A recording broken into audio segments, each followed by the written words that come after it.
The waiter hadn't even finished pouring the water when my mom made her declaration. "Your kids can eat when they get home," she said with a light flick of her wrist, tossing a pair of cheap paper napkins across the table like she was doing us a favor. My daughters, who had just come from soccer practice still in their uniforms, looked down at the napkins, then up at me.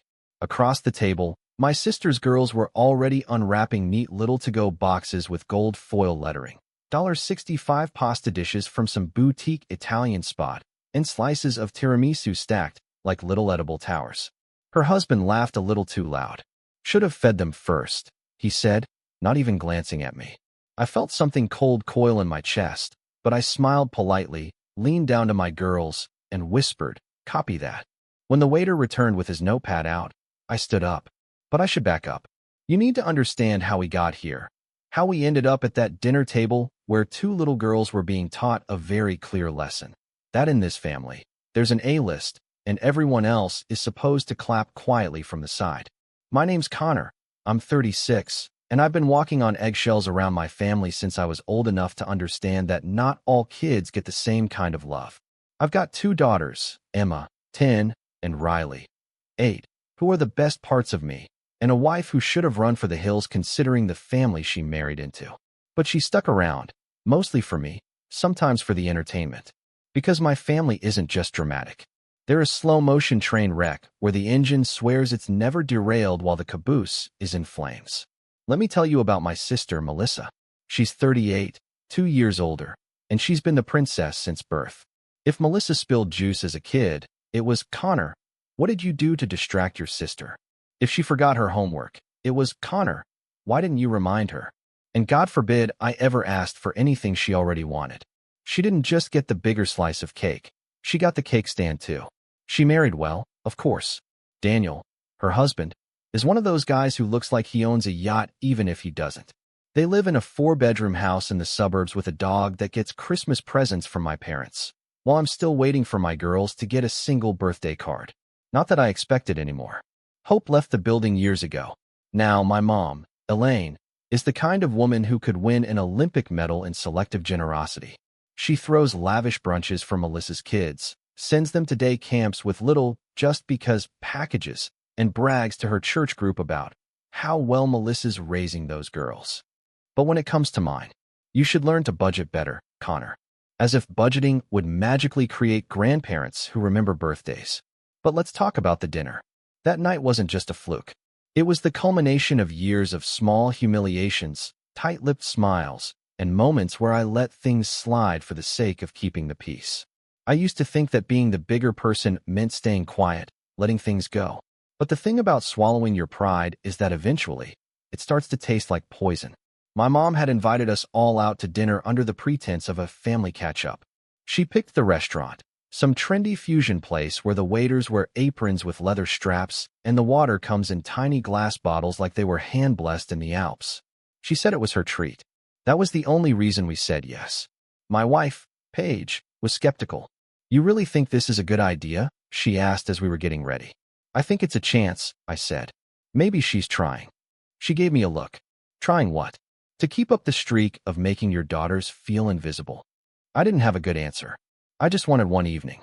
One decent, peaceful dinner where my girls weren't made to feel like they were wearing clearance rack clothes at a black tie event. We got there 5 minutes early. Paige made sure the girls looked nice. Riley had a little bow in her braid, and Emma wore the white dress she saved for special things. My mom and Melissa's family rolled in 10 minutes late, laughing about something they'd seen on a TikTok I wasn't invited to. Melissa air-kissed me and immediately turned to Paige.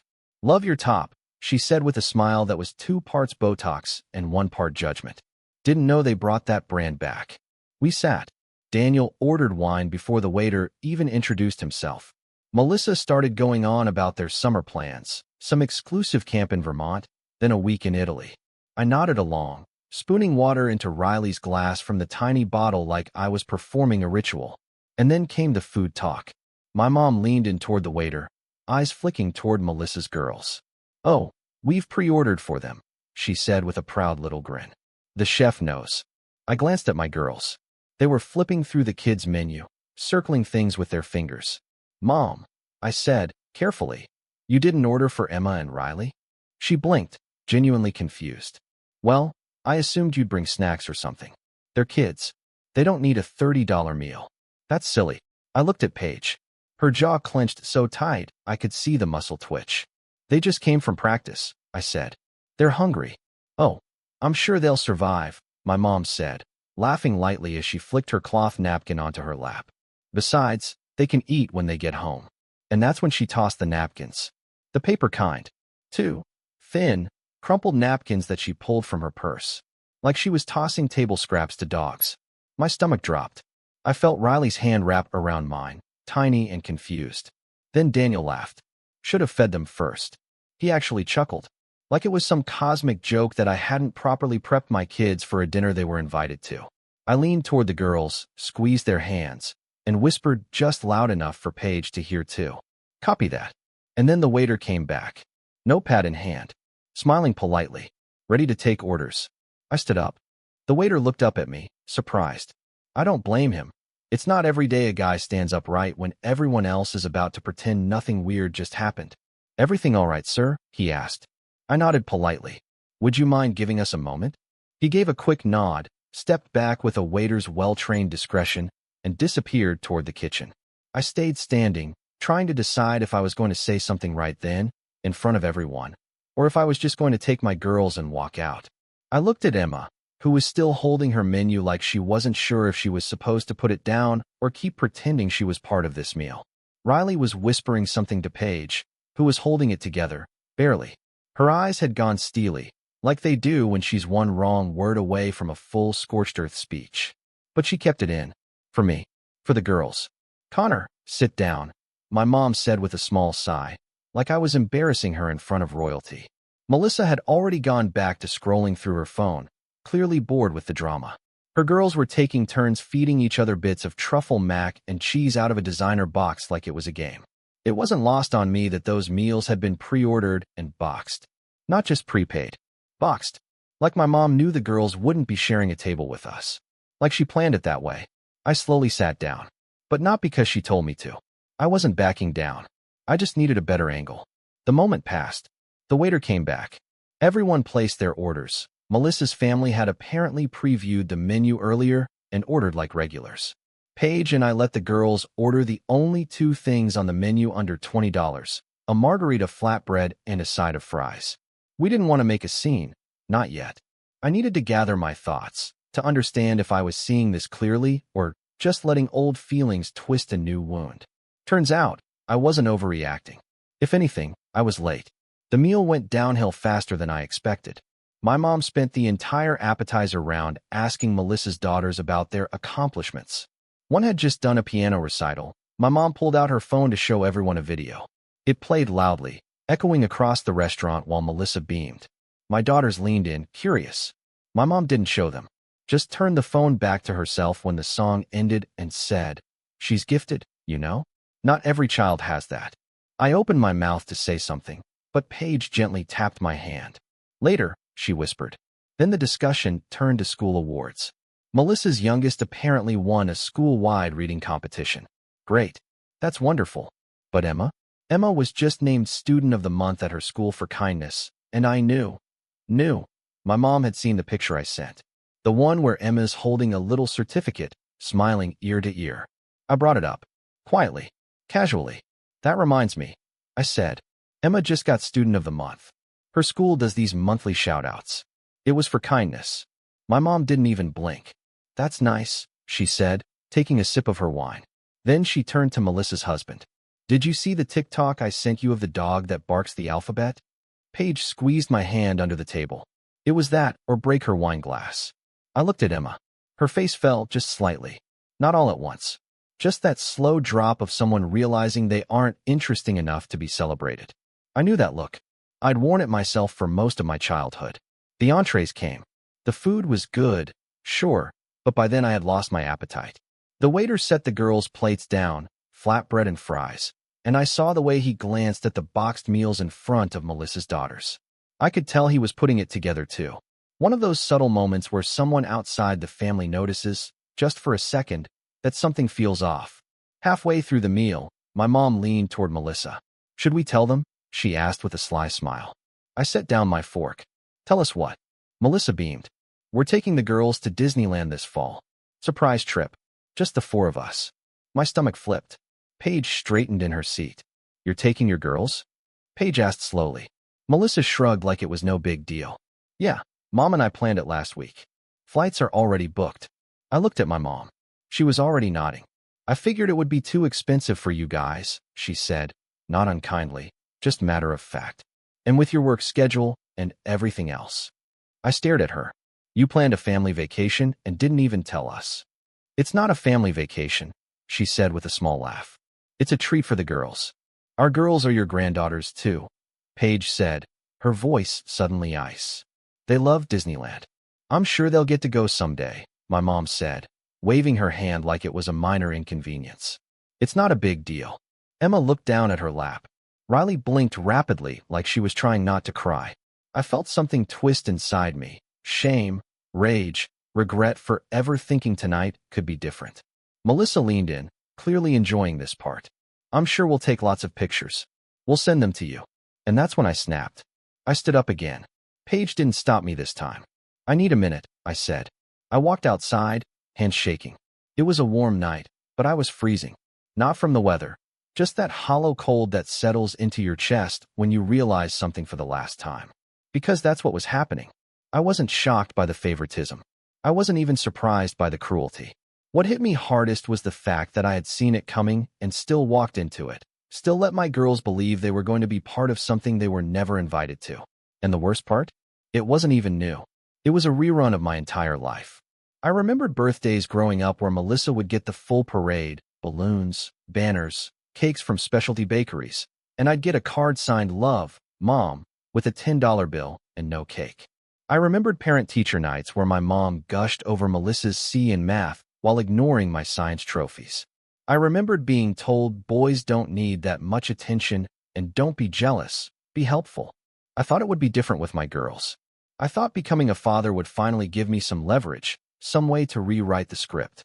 But you can't rewrite a story if the author never changes. I stayed outside for a long minute. Then Paige joined me, her arms crossed, jaw tight. You okay? She asked. I shook my head. No, but I know what to do. She raised an eyebrow. What does that mean? I didn't answer. Not yet. Because revenge, when it's deserved, doesn't come in one explosive moment. It simmers. It builds. And I had just found my spark. I walked back in. Melissa was laughing at something Daniel said. My mom was swirling her wine like she was the queen of a table that existed solely to orbit her. My daughters were sitting quietly, side by side, eating flatbread like it was some kind of test they had to pass without speaking. And I watched them, those two sweet, patient girls, and I made a silent promise. This wouldn't happen again. Ever. I sat down slowly. My mom glanced at me, still sipping her wine. You all right, dear? I smiled. More than all right. And that's when the waiter returned to ask about dessert. And that's when I said something that would turn the entire night upside down. The waiter hovered near our table, still waiting for someone to confirm the dessert order. Melissa's kids were bouncing in their seats, loudly requesting the chocolate dome with the caramel explosion, like they'd been rehearsing the moment. My mom leaned in again with that signature smirk that always accompanied her worst behavior, like she was starring in a sitcom only she found funny. I didn't break eye contact with her when I said, actually, we're going to hold off on dessert. The waiter nodded and glanced at my mom, who waved him away like a servant in an old movie. She didn't even bother to hide it anymore. Suit yourself, she said. But don't be surprised when the girls regret missing the best part. I smiled, but it didn't reach my eyes. I was too focused on what was coming. Because I could feel it. This wasn't just going to be another dinner where I swallowed my frustration and paid for it in silence later. No, this was the night the thread finally snapped. It started with a toast. Melissa tapped her glass with a fork, just a soft ting-ting-ting, then stood up with all the flourish of someone who thought she was the most interesting person in every room. I just want to say, she began, that I'm so grateful we could all be here tonight. It's not every day we all get to sit down as a family and celebrate how far we've come. Daniel placed his hand on her back with all the supportive husband energy of a man who never had to work for his approval. Melissa beamed. Mom, thank you for putting this together. For always being there for us. For supporting our girls in everything they do. For going above and beyond, whether it's weekend sleepovers, surprise gifts, or those late-night calls when I'm losing my mind with homework chaos.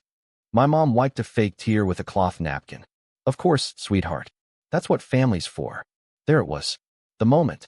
The exclusion, dressed as affection. A toast to everyone. Except us. I could see Paige's nostrils flare. I could hear Emma slowly stop chewing. Like even her 10-year-old heart understood she'd just been passed over again. Then Melissa raised her glass. To strong women, raising strong daughters. They all clinked glasses. I didn't move. Neither did Paige. And for a moment, there was a silence so sharp it could have split the table in two. You know, I said finally. It's wild how often we all get together and still manage to feel like strangers. Melissa blinked. What's that supposed to mean? I didn't answer her. I looked at my mom. Mom, when's the last time you came to one of Emma's soccer games? She shifted in her chair. Well, you know how busy I am. But you made it to 2 of Ava's piano recitals. And 1 of Charlotte's ballet rehearsals. Not even a performance. A rehearsal. I didn't realize you were keeping score, she said coolly. I wasn't, I replied. But it turns out my daughters were. Emma looked up at me, confused, as if she couldn't quite believe I was actually saying it out loud.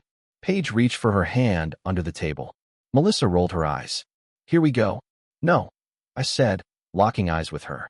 You don't get to dismiss this like it's some petty thing. You've always acted like this. Like your kids are the center of gravity and the rest of us are just satellites orbiting their perfect little lives. I'm sorry you feel that way, she said, in that condescending therapist voice people use when they don't want to apologize. That's not an apology, Paige muttered. And then Daniel chimed in. Maybe if you put as much effort into your parenting as you do keeping score, you wouldn't feel so left out. I froze. It wasn't just the words. It was the smirk he delivered them with. Like he thought he'd just dropped the mic. Like he expected everyone to nod in agreement. Even my mom didn't stop him. Emma looked crushed. Riley was hiding her face in Paige's arm. That's when I realized it wasn't just favoritism. It was sabotage.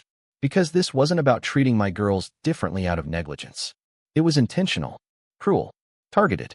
It was the moment I understood. They didn't just overlook us. They enjoyed watching us be small. So I stood up. Again, I pulled out my wallet, took out $200 bills, and placed them on the table. That should cover our part, I said. You don't have to do that, my mom said, tone suddenly sugar-sweet. This was supposed to be my treat. I ignored her and leaned down to my girls. Come on, let's go. Emma looked up. Are we in trouble? No, sweetie, Paige said, already grabbing her purse. We're just done playing pretend. As we gathered our things, Melissa scoffed. You're seriously going to make a scene? I turned to her. No scene, just finally acknowledging what's been obvious for years. Then I paused. Because I wasn't done. I turned back to my mom. You had a choice, you know. You could have loved all your grandkids.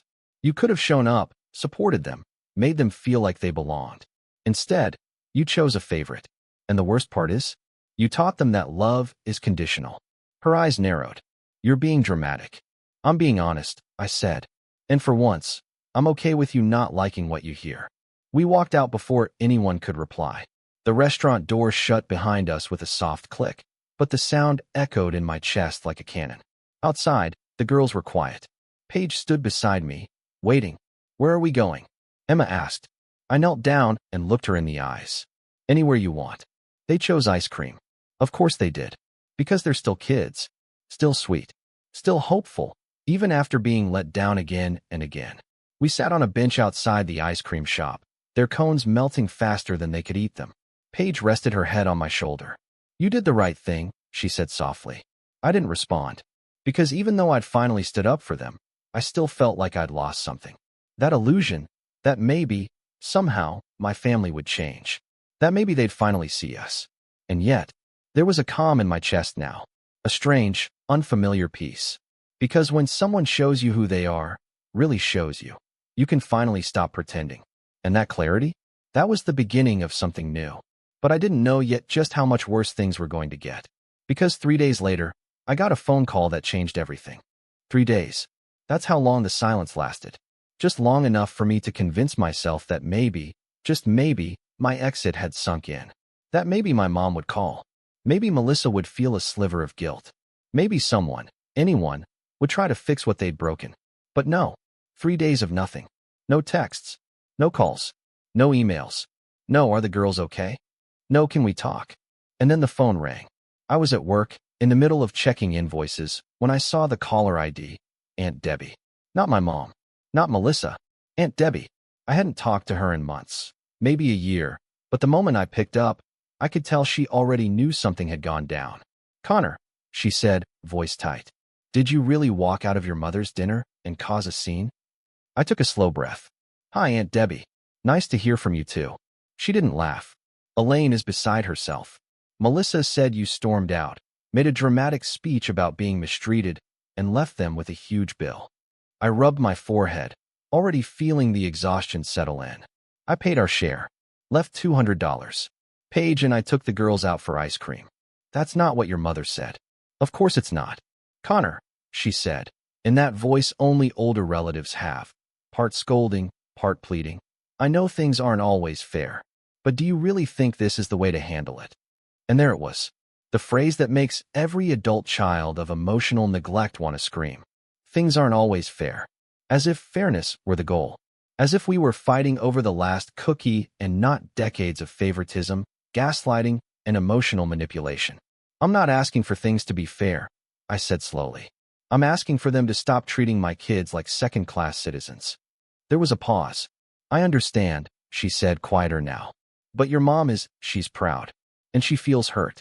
She says you embarrassed her. I nearly laughed. She felt embarrassed? She tossed napkins at my daughters and told them to eat at home while serving Melissa's kids catered meals. Then told us they were going to Disneyland, without even mentioning it beforehand. If she's embarrassed, maybe she should ask herself why. Debbie sighed. I hate seeing the family fall apart. Then maybe the family shouldn't have built itself around a golden pedestal with Melissa's name on it. We ended the call soon after. Politely, but cold. That night, I told Paige about the conversation. She didn't say anything at first, just shook her head and folded laundry in silence. Do you think I overreacted? I asked. She looked up. No, but I think they'll never see it that way. I nodded, already knowing she was right. And that's when it really started to sink in. This wasn't going to be one of those arguments that blows over. This wasn't a misunderstanding to be cleared up over coffee. This was a fracture, long overdue and finally split wide open. And like any earthquake, the aftershocks kept coming. A week later, we found out Melissa had posted a Facebook status.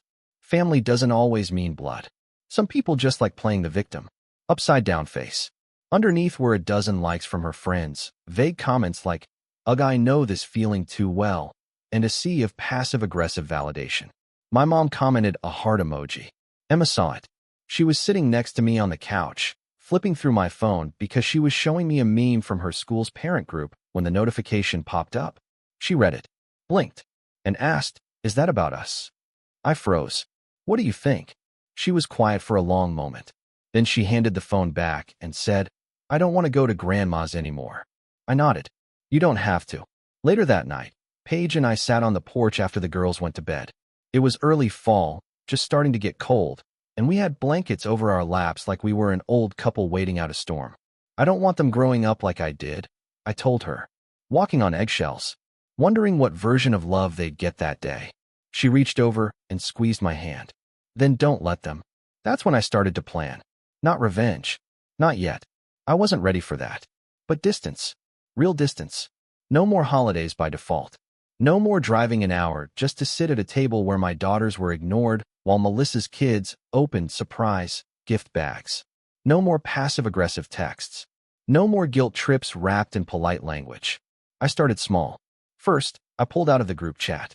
The one where my mom sent daily memes. Melissa shared vacation photos, and no one ever responded when I posted anything about my kids. Left the chat. No announcement. Just, Connor has left the conversation. Next, I started politely declining invitations. Baby showers, cousin birthdays, cookouts. Everyone came with the same copy-paste excuse. Sorry, we've got plans that day. Sometimes we didn't. But sometimes peace was the plan. Then I blocked Melissa on social media. Paige did too. Not out of spite, just preservation. But none of it stopped the next big blow. Because even when you walk away, they find new ways to pull you back in. It came in the form of an envelope. A formal invitation. to Melissa's pre-divorce rebirth party. Yes, you read that right. Apparently, she and Daniel were separating. And instead of mourning the end of her marriage, Melissa decided to host a party celebrating her new chapter with a full theme. There was a printed itinerary, a guest list, a dress code, Beyoncé lemonade chic, and a note at the bottom that said, "No kids. This is an adult-only glow-up celebration. Family support is expected." Attached was a handwritten note from my mom. "It would mean the world if you came to show her some love. She's really hurting. Let's put the past behind us." I read it twice, then slid the envelope across the table to Paige. She stared at it, blinked slowly, then asked, "Are you being punked?" "I wish." Emma, sitting at the counter doing homework, looked over. "What's a rebirth party?" "It's when people throw a party for themselves to pretend everything's fine," Paige said flatly. I almost smiled. Almost. But something inside me snapped again. Because not only were we being invited to support the same woman who treated my kids like trash, they expected us to forget everything. Just like that. Pretend nothing happened. Pretend there wasn't a long list of slights and silences and cruel little choices. But I wasn't pretending anymore. That night, I didn't sleep. Not really. I kept thinking of Emma's face when she saw that Facebook post. Of Riley asking me if she did something wrong when she didn't get a birthday call last year. Of Paige holding my hand in that restaurant as I finally said all the things I'd swallowed for too long. I stared at the ceiling and made a decision. Not just to walk away, but to make it permanent. Not out of anger. Out of love. Because real love doesn't have terms and conditions. It doesn't pick favorites. It doesn't vanish when things get uncomfortable. The next day, I started making quiet moves. Small, intentional steps. I took Emma and Riley to open junior savings accounts under my name. Not that Melissa's kids needed the money, but because I wanted my girls to know they were seen, valued, planned for. I called a therapist, booked a session for myself, then one for Paige and me, then asked the girls if they'd like to talk to someone too. We started talking, really talking, around the dinner table. About feelings, about family, about how sometimes people who are supposed to love you the most don't know how. And slowly, I started building something my kids had never truly had before. A family without conditions. A home without guilt. But even as I pulled away from the toxicity, something kept tugging at me. Not for reconciliation, but for closure. Because walking away is powerful. But sometimes, justice is better. And when I found out what my mom had done with the trust fund my late father left behind, that's when the line between walking away and fighting back disappeared completely. The first time I felt real peace again was on a Sunday afternoon, 6 weeks after we walked out of that restaurant. It was one of those crisp, golden Sundays where the air smells like falling leaves and new beginnings. Emma and Riley were on the porch carving pumpkins with Paige, laughing like nothing bad had ever touched them. No tension, no pity, just joy. I stood in the doorway with a mug of coffee and realized something I hadn't allowed myself to believe in years. We were okay. Better than okay, actually. We were free. No more waiting for my mom's approval. No more awkward silences after being excluded from family trips. No more shrinking myself to fit into a mold someone else made for me. For the first time in my adult life, I wasn't orbiting my family's dysfunction. I was building something separate, and it was working. At first, the progress was quiet, subtle, but unmistakable. Riley had stopped chewing her nails. Emma started humming again when she did her homework, the way she used to when she was younger, before my mom's favoritism began making her feel small. Paige began sleeping better, smiling more. She even said to me one night as we were folding laundry, "I feel like we finally took our house back." That stuck with me, because we had. But the real turning point wasn't emotional. It was financial. About 2 months after the dinner, I got a call from a number I didn't recognize. It was a lawyer. Not mine, my father's. Apparently, after my dad passed 10 years ago, he had set up a small trust fund for his grandkids. It wasn't a fortune, just under $60,000 total, but it was meant to be evenly divided between all of his grandchildren once they turned 18. And my mom was the trustee. The lawyer had tracked me down because I had never responded to the documentation. "Because I never received any," I said flatly. He paused. "That's unusual. You're listed on the documents as a contact, along with your sister. Melissa signed her side 3 years ago. Her daughters have already been granted early disbursements." I felt the words lodge in my throat. Early disbursements. Yes, the trustee, your mother, approved partial early withdrawals for Melissa's children. Roughly $10,000 each for extracurricular enrichment. And nothing for mine. The silence on the other end of the line told me everything I needed to know. When I hung up, I didn't even tell Paige right away. I sat with it for a few hours. Not because I didn't trust her, but because I didn't trust myself to speak calmly yet. My father, who died believing both of his children would do right by each other, had left a gift for all of his grandchildren. And my mother had stolen from mine. That night, after the girls went to bed, I told Paige everything. We sat at the kitchen table in silence for a long time before she said, "You know what you have to do, right?" I nodded. Yeah, but this wasn't going to be a confrontation. I was done with yelling matches and emotional showdowns. This was going to be surgical. First, I called the lawyer back and asked for everything in writing. The trust documents, the disbursement logs, the signed approvals, the dates. He was professional but helpful. Said it would be in my inbox within the hour. Next, I hired a financial advisor. Not a flashy one. Just a quiet, sharp woman named Denise who'd been recommended through a friend. She went through every document, verified every detail, and said, "This isn't just ethically wrong. It might be legally actionable." That word stuck in my head. Actionable. For once, I had the leverage. I had the proof. And I had something Melissa and my mother had always underestimated in me. Restraint. While they lived off drama and status, I had spent years observing, studying, biting my tongue. But I wasn't just a silent bystander anymore. In the weeks that followed, I took care of things quietly. Denise helped me set up 2 custodial investment accounts, one for Emma and one for Riley.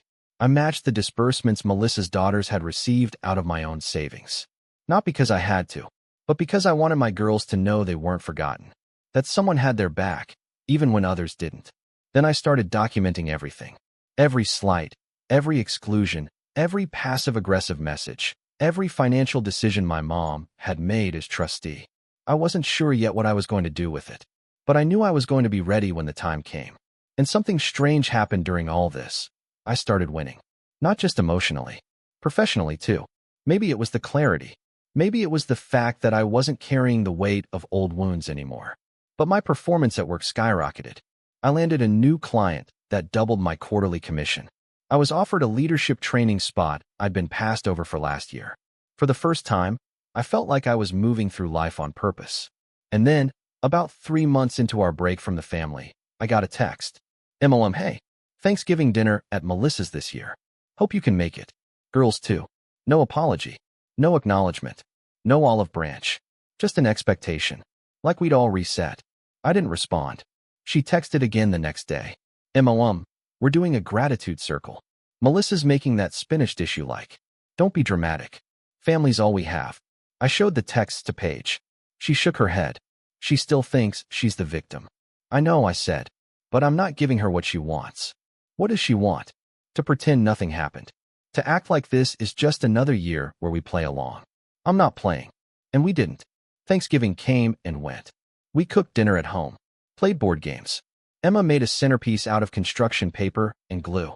Riley set the table with mismatched plates and a paper napkin for every guest, even the dog. It was one of the happiest Thanksgivings I'd had in years.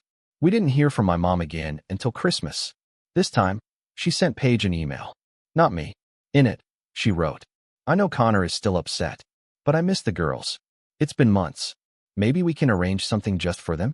I'll take them for ice cream, bring them presents. No pressure on him to come. Let's not punish the kids over grown-up issues. Paige showed me the email without a word.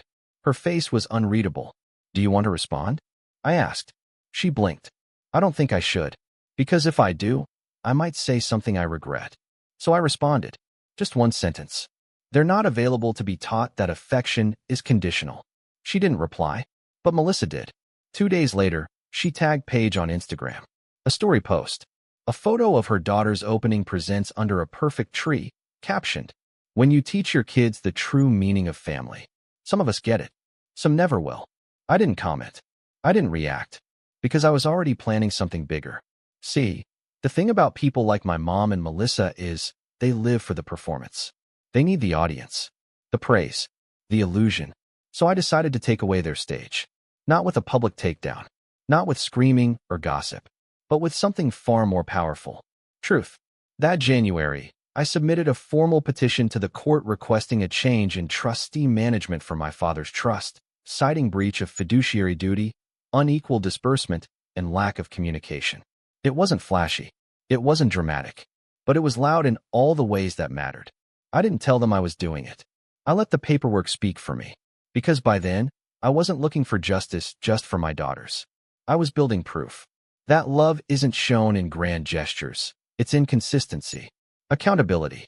Showing up. And for the first time, I was doing exactly that. Not just for my girls. For me. And just as I was settling into that peace, just when life started to feel steady again, I got a letter. Certified. Legal envelope. Return address. My mother's lawyer. And when I opened it, I realized she wasn't just refusing to change. She was going to fight. And that's where everything turned. Again, when the envelope arrived, I thought it might have been confirmation from the court that my trustee petition had been received. I'd been expecting that. But the heavy, cream-colored paper and the sharp, embossed logo on the upper left corner told a different story. This wasn't an acknowledgement. It was a warning shot. Inside was a letter from my mother's attorney, some gray-haired estate lawyer named Richard D. Marks.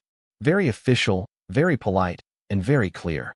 Dear Mr. Walker, our client, Mrs. Elaine Walker, has received notification of your recent motion to remove her as the trustee of the family trust established by your late father, Thomas Walker. This correspondence is to inform you that Mrs. Walker disputes the characterization of her conduct as negligent or unethical. She has administered the trust in good faith and within the bounds of her legal discretion as trustee. We are prepared to defend against any petition suggesting otherwise. Further, any implication of wrongdoing or mismanagement will be treated as defamatory and responded to accordingly. Should you choose to proceed with legal action, we will seek full recovery of legal expenses from the trust assets. Respectfully, R.D. Marks, ESQ. I reread it 3 times. No apology. No explanation. No acknowledgement that my daughters were entitled to anything. Just legal posturing and a thinly veiled threat. They'd use the trust money to fight me. The money my father left for his grandkids. Including mine. Paige sat across the table, her eyes scanning the letter as I slid it over. She's going to burn the whole thing down before she admits she was wrong, she muttered. She thinks I'll back off. Paige looked at me. Are you going to? No, I said. I'm going to dig. And that's when the gears started turning. See, up to that point, I'd been playing defense. Pulling back from the family, protecting my kids, documenting the slights. But this was a shift. This was a declaration of war. And I had no intention of sitting quietly while they used my dad's legacy as a weapon against the very people it was meant to protect. I took a week off work. Not for stress. For strategy. I spent the first 2 days reviewing everything Denise, the financial advisor, had helped me compile: records of the trust fund, statements, deposit logs, and disbursement approvals. The trail of Melissa's withdrawals was crystal clear. For separate educational enrichment checks, signed by my mom and deposited into Melissa's joint custodial account. But it was the 5th check that caught my attention. Smaller than the others.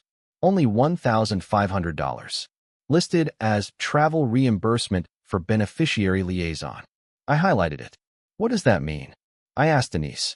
She raised an eyebrow. That's vague. And sketchy. Can you trace where it went? She called me back 2 days later. I couldn't find the end recipient, but I did find the bank. It was deposited into a personal checking account at Kensington Credit Union. That's not Melissa's bank. Nope. It's your mom's. I stared at the speakerphone. So, she reimbursed herself. From the trust. That's what it looks like. I hung up and stared at the documents for a long time. Something didn't sit right. So I started digging deeper. I pulled out old files. Found the copy of my father's original will from when he passed. It mentioned the trust by name and included a clause I hadn't noticed before. Funds are to be disbursed for the benefit of each grandchild for purposes of education, medical need, or milestone development. Equal opportunity shall be given to all eligible parties. Equal opportunity. That was the language I needed. If she'd authorized early withdrawals for Melissa's kids, under the claim of enrichment, and denied the same to mine, she wasn't just morally wrong. She'd violated the legal intent of the trust. But there was more. While flipping through old family folders, I found something else. A list of contacts my father had left behind for legal and financial matters. His old CPA, his life insurance broker, and, buried at the bottom, a contact labeled Paul M., Trust Formation Consultant. A quick search led me to a man named Paul Martinez, a now retired financial consultant living in upstate New York. I called the number. He answered on the second ring. "Mr. Martinez," I said, "my name is Connor Walker. You helped my father set up a family trust about 15 years ago." There was a long pause. "Tom Walker? From Boston?" "Yes. I remember him. Kind man. Smart. Very deliberate. I'm trying to understand the intent behind the trust. There's been tension." He was silent again, then sighed. "What happened?" I gave him the short version. He listened, asked a few clarifying questions. Then he said, "Your father was specific. He didn't want favoritism. He insisted that every grandchild be treated equally, regardless of which parent raised them." I remember those words exactly. I felt something shift in my chest, an old ache wrapped in new anger. Paul continued. "He even built a clause into the structure that allows for reassignment of the trustee in the event of partiality." I sat up straighter. "It's in the trust?" "Yes, but it's in the appendix. Most people don't read that far." He offered to send me a scanned copy from his files. I had it in my inbox 2 hours later. Sure enough, there it was. Appendix C, Reassignment Clause. If a trustee is found to have distributed more than 60% of funds to less than 50% of eligible beneficiaries, the trust may be reevaluated and reassigned through a legal hearing with only one petitioning party required. The math wasn't even close. Melissa's daughters had received over $20,000. My daughters? Zero. Out of a $60,000 trust, more than 1/3 had gone to one side of the family. And suddenly, I wasn't just in a good position. I was in a powerful one, because now I had documentation of unequal disbursement, proof of vague reimbursements deposited into my mother's personal account, a retired trust consultant ready to confirm my father's intentions, a clause that gave me standing for immediate reassignment without needing a majority vote. But even that wasn't the final card. The final card came from an unexpected source. One night, around 10 p.m., I got a message on Facebook from a name I barely recognized. Lindsay Pierce, a friend of Melissa's from high school. We hadn't spoken in over a decade. Her message read, "Hey Connor, hope this isn't weird. I know we haven't talked in forever, but I saw your mom at brunch with Melissa a few weeks ago and overheard something I thought you should know." She went on to explain that she'd been seated near them, close enough to hear them talk about Connor's pity party and how he'll back down once he realizes he's not entitled to anything. But the kicker? Melissa had joked about using the trust money before Connor even figured out it existed.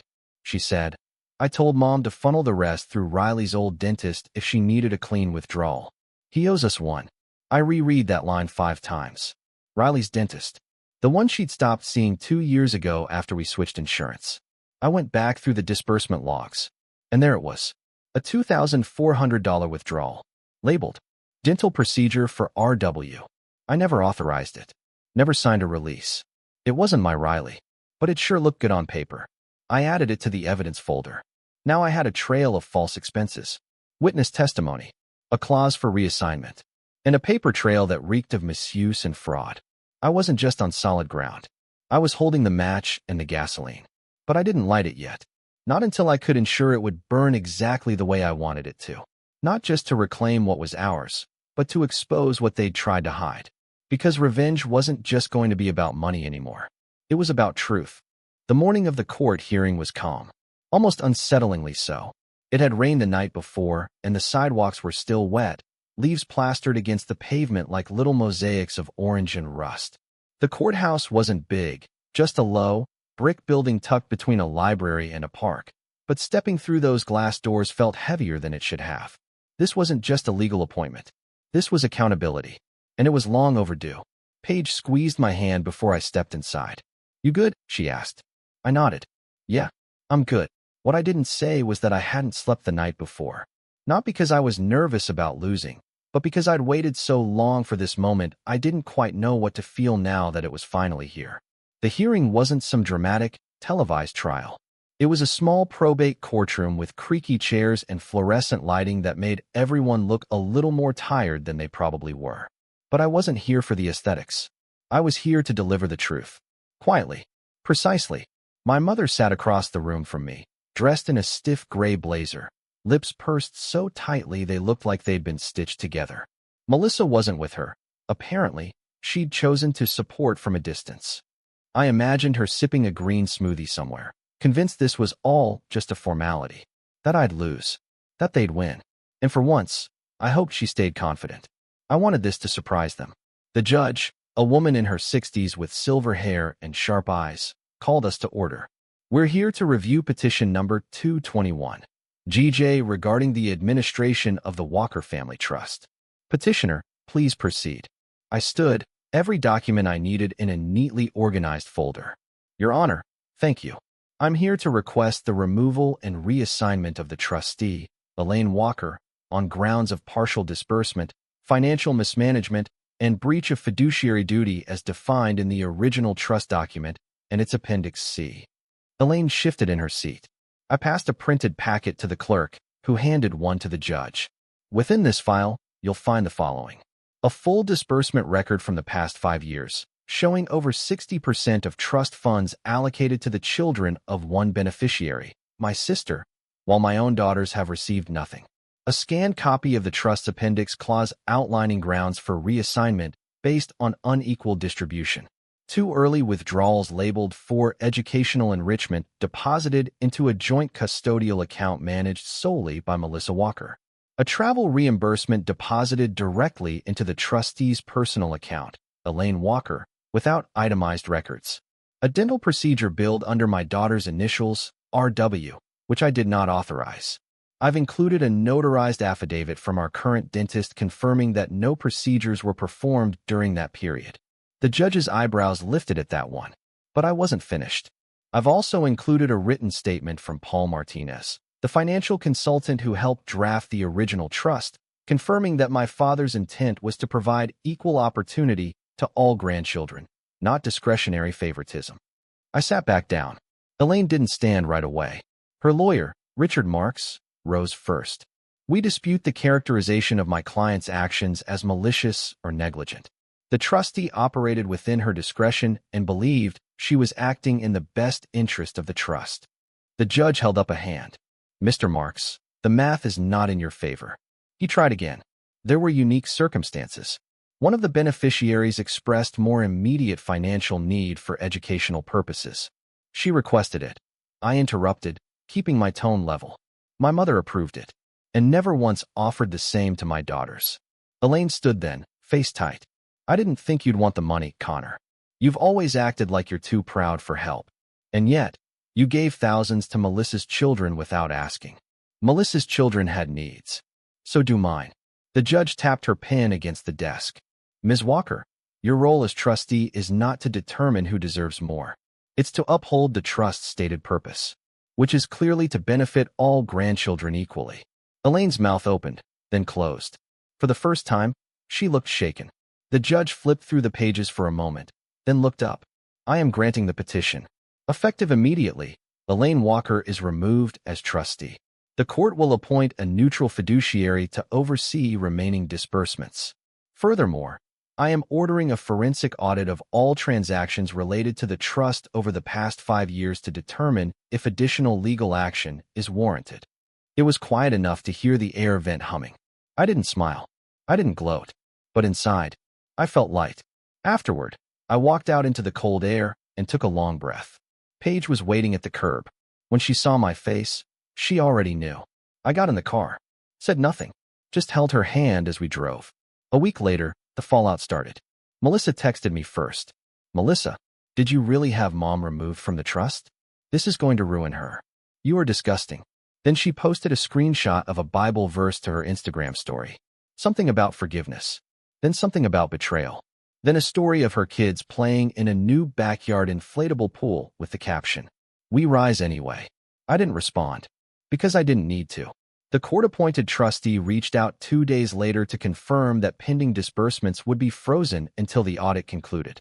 Paige and I sat down with the girls and explained what happened, carefully. We didn't use words like stolen or corrupt. We told them that their grandpa had left something behind for them, and now it would finally be shared fairly.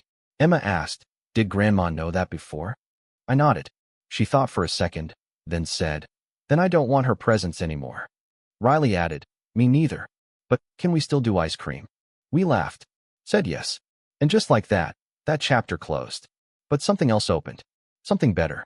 A few weeks later, I got a check in the mail, not from the trust, but from a client I'd helped months earlier who had closed a major deal. Attached was a note. "Connor, your clarity and honesty changed how we approached everything. I know you didn't ask for anything in return, but I wanted you to know how much that meant. Please use this however you'd like. For your family. For their future." It was for $12,000. I used it to start 2 Roth IRAs for Emma and Riley. Put the rest toward a vacation, our first real one in years. We didn't go to Disneyland. We went to a cabin in the Smoky Mountains. Spent the days hiking, laughing, playing card games by the fire. And not once did I think about my mom. Because the thing about revenge is, it doesn't always have to look like fire and fury. Sometimes, it looks like peace. It sounds like laughter. It feels like standing in the middle of your life and realizing you don't owe anyone your silence anymore. And I wasn't done. Because there was still one more card I hadn't played. The one that would finally expose exactly who Elaine Walker really was. And once I played it, she'd never be able to hide behind family again. The final card I held wasn't forged in court or bank statements. It was truth. Plain, unvarnished, and brutal. And it came from a place my mother had never expected, her own past. A few weeks after the court removed her as trustee, the audit began. It was out of my hands by then, managed by a neutral fiduciary, just like the judge ordered. But I'd submitted everything I had. Copies of shady transactions, the misappropriated dental payment, the travel reimbursement, and of course, the statement from Paul Martinez, the trust consultant. I thought that would be the end of it. Until Paul called me again. "I was going through some of the old records," he said, "and I found something I think you should see. Your father left a letter. It wasn't meant to be opened unless there was a dispute over the trust." "A letter?" I asked. "Yeah." It was addressed to the trustee, Elaine, but with a note that said, "Open only if the kids fight." I figured, given recent events, well, you have a right to see it now. He sent it by express mail. It arrived 2 days later, sealed in a plain envelope with my father's unmistakable handwriting across the front. To Elaine, "If you're reading this, something went wrong." And I'm not surprised. That's how it began. The rest of the letter was a gut punch. Not angry, not cruel, just devastatingly honest. He went on to explain how he feared favoritism would tear the family apart, how he'd seen it forming even before he got sick, how Melissa's constant demands and Elaine's blind indulgence made him worry for my future relationship with her and with my children, how he'd set up the trust to be fair on purpose, because he feared that when he was gone, fairness would die with him. He ended it with this: "If you cannot bring yourself to treat Connor's children the way you treat Melissa's, if you cannot offer them the same time, attention, and generosity, then step aside. Let someone else do what you want. Do not dishonor their names. Do not dishonor mine." That was the nail in the coffin. I forwarded the letter to the fiduciary auditor, who immediately added it to the case file. Within a month, the audit report came back with findings of misuse of funds, unequal distribution, and ethical misconduct. It was worse than I thought. Elaine had authorized over $28,000 in disbursements to Melissa's daughters. Meanwhile, not a single dollar had been allocated to Emma or Riley. Not only that, she'd claimed another $3,800 in trustee expenses for spa visits, travel meals, and consulting calls with Melissa, none of which were documented. The new trustee filed a civil complaint for restitution. Elaine would either return the misused funds to the trust or face a lawsuit. She chose silence. For weeks. Until, eventually, she cracked. It started with an email. From Elaine Walker. Subject: "I hope you're happy. You've destroyed this family. Congratulations. I don't know who you've become, Connor, but it's not someone I recognize. Your father would be ashamed of what you've done to your own mother. I only ever wanted to help. I never meant to hurt anyone. I just thought Melissa needed more support. She's had such a hard time. I didn't think you'd make it a public spectacle. I can't show my face at church anymore. Everyone is asking questions. Your Aunt Debbie won't return my calls. Even the pastor asked if I was okay. Do you know how humiliating this is? I never thought you'd do this to me. Don't bother responding. I wouldn't believe anything you said anyway. I didn't respond. Because, for once, I didn't feel the need to explain myself. She wanted me to feel guilt. To feel like I'd burned the house down. But all I'd done was turn on the lights. And now the house was finally showing its cracks. Then came the ripple effects. Melissa, suddenly very aware that public scrutiny was closing in, deactivated her Instagram for 3 weeks. When she came back, her profile was private and scrubbed of any references to family. Gone were the inspirational quotes.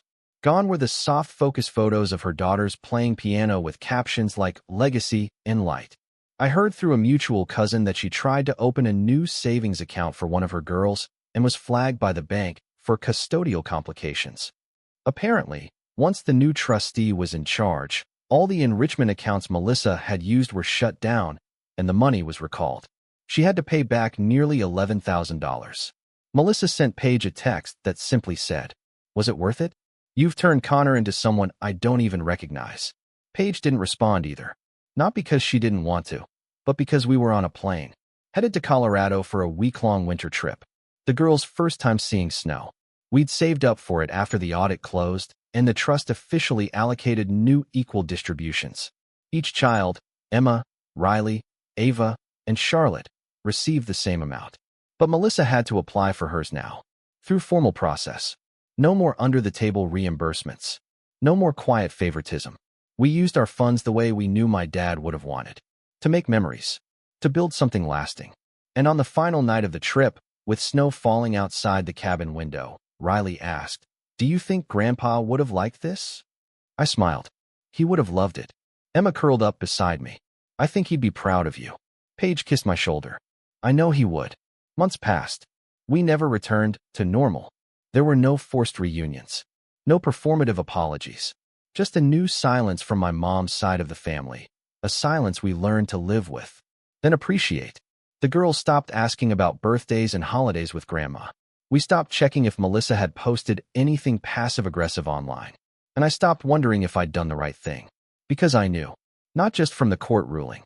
Not just from the money. But from the calm that settled into our home. The ease with which my daughters now existed in their own skin. The laughter that came back. Loud, free, unapologetic. We weren't just surviving anymore. We were thriving. And the best revenge? It wasn't the court win. It wasn't the money clawed back.